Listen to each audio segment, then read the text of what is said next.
Enemy spotted. Ah, he's gonna see me. Damn it! I should have did that better, man. He did see me. I was thinking maybe I slide through.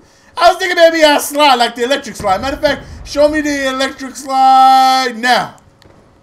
You know what I'm saying? I thought I slid like that. That's what I thought. I thought I slid like that. What's going on, guys? It's your boy GS, and welcome for another Madden 13 online ranked match. At the very beginning was a clip of my new Call of Duty, what is it, kill confirmed gameplay. Really good gameplay. I thought it was very funny and entertaining. Check it out after this video if you have time. Annotation above, link in the description. You definitely want to go ahead and subscribe to that channel as I'm bringing you guys COD daily. I'm also going to try and mix in some other games, some Need for Speed, some Max Payne, some whatever I get my hands on. Today we have some Vikings gameplay going up against the Seahawks, and this is still on the early parts of me working on the book. So far at this point, I'm 3-1 with the new coach book, trying to work it out. Look at the very first play of the game, just right up the middle, scoring a touchdown disrespectfully. Not even giving me a chance to see what you can do on offense. That's a dirtbag move. You gotta score on me on one play, really? Like, I know my defense is that bad, but you can't let me get a few plays in, you know. So as you guys know, we go for it on fourth down just to get ourselves as many plays on the field as possible to go ahead and figure out the correct formula for this book so we can go ahead and get the plays that work. And this game, I didn't go deep into the playbook. I wanted to work only on my no-huddle package, so I did exclusively no-huddle this entire game. So if you go back and look at the earlier vids I did of this game, you see me do some trips, some single back. You know, right here I'm just trying to get my no-huddle package right. You know, try to figure out what plays to add in, what plays to take out, and things like that. Right here, he has a chance to go up, you know, 2 touchdowns, but thankfully he doesn't convert on that third down, so we hold him to a field goal. So we're down 10-0, and the Seahawks are one of the better teams in the game. So if we're going to go ahead and win, we definitely got to come correct and put on our A game and make sure that we make plays. And of course, give the ball to Adrian Peterson. That man is absolutely beastly.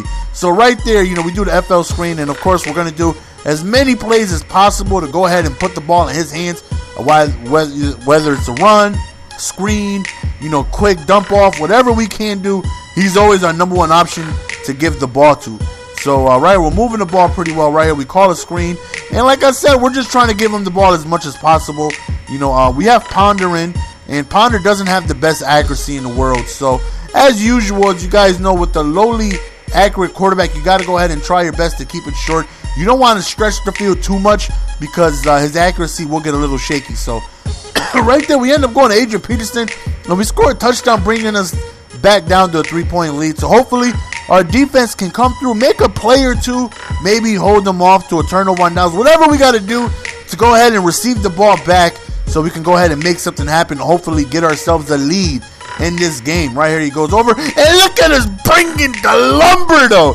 That man went one-on-one, and we brought the lumber. We hit that man with some type of biblical force, and he ends up dropping the pigskin. And then, of course, we go back to Adrian Peterson. How did he catch up with him? How was that not a touchdown? I saw that play about 7 times when I was editing the video. The defender called a speed burst out of nowhere. I have no idea how he caught up to him, but nonetheless, we end up scoring a couple plays later on the QB sneak. So thanks to us bringing the lumber, we are up 4 points, 14-10, and of course we're feeling good because we got ourselves the lead here. So, you know, one more stop gives us that multiple possession lead, and that's what we always look for in each and every single game. Try our best to go up a couple possessions, put the pressure on his offense. Hopefully we can, you know, gather a couple more mistakes and, you know, put the game away by remaining consistent on offense. Fourth down, we had the spy, we had everything locked down, but he runs towards the sideline, he outruns the spy. Excuse me, and we end up hitting him out of bounds because he deserves it. Running for it on fourth down, again, the first down. Right here, he ends up finding a wide open Lynch. Definitely messed him up with that juke move right there. He had a lot of field ahead of him, but thankfully he ended up juking. But right there's a beautiful touch pass by him, and he ends up scoring a touchdown. So we are back down by 3. And as you guys know, we want to try our best, you know, depending on what the situation is. You know, Madden is a game of adjustments.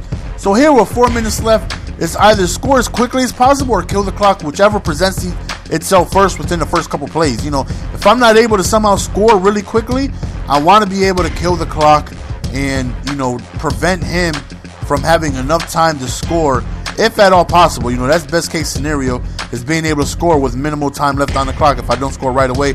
So at this point, you know, we're driving, and I was like, okay, we definitely just got to kill the clock. We weren't able to score in a couple plays.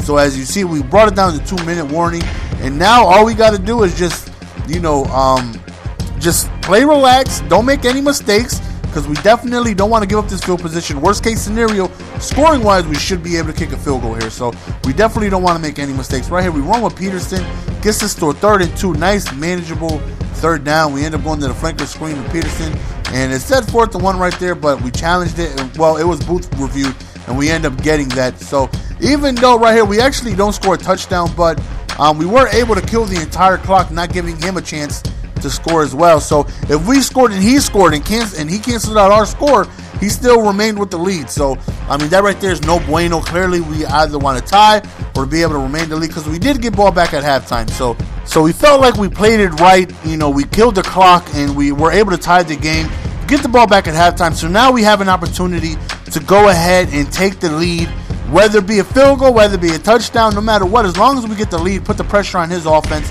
Right there, we thought we could have a touch pass over the defender, but we end up getting ball hawked, and we end up throwing, not only is it an interception, he ends up being a pick 6. So that right there definitely hurt our morale right there, being able to throw a pick 6, as we were able to gain back from a 10-0 lead to tie the game. Now we're back down, and now we're like, okay, we got to be able to get our plays together. What are we doing wrong? What can we do to make our offense be able to perform better? And the answer is easy. Just give the ball to Adrian Peterson and allow him to do what he can do for us, and, you know, be able to make sure we give the ball to our playmakers such as Percy Harvin and things like that. So right now we want to give him a big dose of Peterson and Harvin, just being able to mix in quick throws with good runs, and just being able to move the ball positively and make it difficult for him to try and defend us, because we do have the best running back on earth on the field. So, you know, we definitely got to be able to mix him in. Right there, we go over the middle to Rudolph, and we get within the red zone. Nice pass right there, gets us to about the 6-yard line. Then right there, we end up getting a touchdown right there. So we end up tying the game. So now the pressure's back on our defense. We definitely don't want to go tit for tat and being in a losing situation with being able to tie.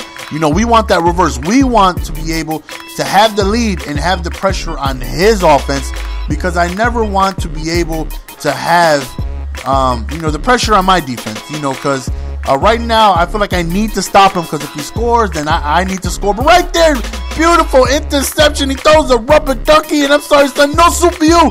Fortunately, we can't get any pick 6s, but we end up getting a huge interception with a chance to be able, look at Ponder breaking tackles in the backfield, because he's just so strong. We need to be able to get this lead, so we go to Simpson right there, really close to a 1st down. So right now, 3rd and 2, we end up going back to the screen, putting the ball in Peterson's hands. Damn Infinity Engine ends up stopping us. So it's 4th and 8. Right here, we end up rerouting, drop down zone. We don't want any big hits. We don't want any mistakes. We want to be able to score this touchdown and take a good, comfortable 7-point lead. And as you see, we're just putting the ball in Peterson's hands and riding him all the way to the end zone. Look at Peterson dodging and weaving his way really close to a touchdown right here. So we go back to Peterson, and we end up scoring. So now we are up 31-24. We were able to capitalize on that turnover. And the Seahawks, as you guys know, they're a very tough team. Very explosive on offense. Very tough on defense. So we have a lead, and that right there makes us feel good, because no matter what happens, we should be able to receive the ball with at least a tie ball game here. Hopefully, you know, a lot of things can happen in Madden. He can score, he can go for 2. But right there, look at that teabag. We thought we were in position for the interception. He ends up doing a nice manual catch. If you guys saw the Madden tournament, you guys know what I'm talking about. That is a nice manual catch on the sideline. Just a beautiful manual catch. And now the game is tied 31-31. So, you know, right now it's the 4th quarter coming up, and this is where, you know, we want to be able to execute to perfection. We can't afford any mistakes in the fourth quarter. We can't allow him to regain that lead. We got to be able to put the pressure on him, be able to score, and hopefully force a mistake or turnover on downs, whatever we can do to win this game. So as you guys see, as far as Ponder goes, I haven't really taken too many shots downfield just because it can be a risky throw. With quarterbacks like Ponder, you can precision inside and he ends up throwing outside, or he ends up not precisioning the right way, you know, things like that. So as you see, we're just giving the ball to Peterson. You know, right here is Peterson country. You put the ball in the field, and he's going to make biblical things happen just like that. So we end up taking a 38-31 lead. And right now, we feel like if he does score, you know, our game plan right now, we're already thinking offensively because, you know, our defense really hasn't gotten us too many stops. So offensively, we're already thinking we should be able to kill some clock and kick a game-winning field goal or something like that, depending on how much time is left. Right there, he ends up going deep up top, but thankfully, he ends up dropping the ball due to contact. So, you know, right now, we just need something to come through for us.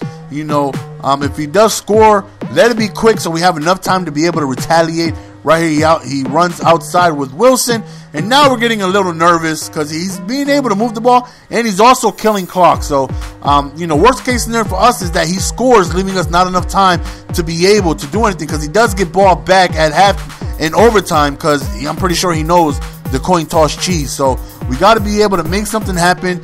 If he does score, let him score quick so we can make something happen. On 4th and 2, he ends up going for it. He's in the pocket, and we end up causing pressure. We hit him as he throws, and all we need is a couple first downs to put this game away. And we figured he thought we were going to run, so we come out in the pass, and we end up finding Peterson on the outside. Now, he's forced to waste his timeouts.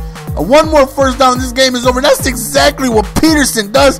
He delivers such a beautiful first down, and another first down. Peterson ran up and down his field, putting us on his back and being able to provide us with the victory. And that's the end of the game, guys. He ends up rage quitting as the time hits 000, and we end up getting a win here. So we felt like, you know, our no-huddle package so far could use some help from here on out, but we definitely got a good mixture of plays that we liked to be able to run, and it was against a higher opponent as far as level-wise, and we were able to execute when we needed to. So that's the end of the game, guys. Hope you guys enjoyed it. As always, follow me on Twitter if you're not already. That's the easiest way to get a game with me.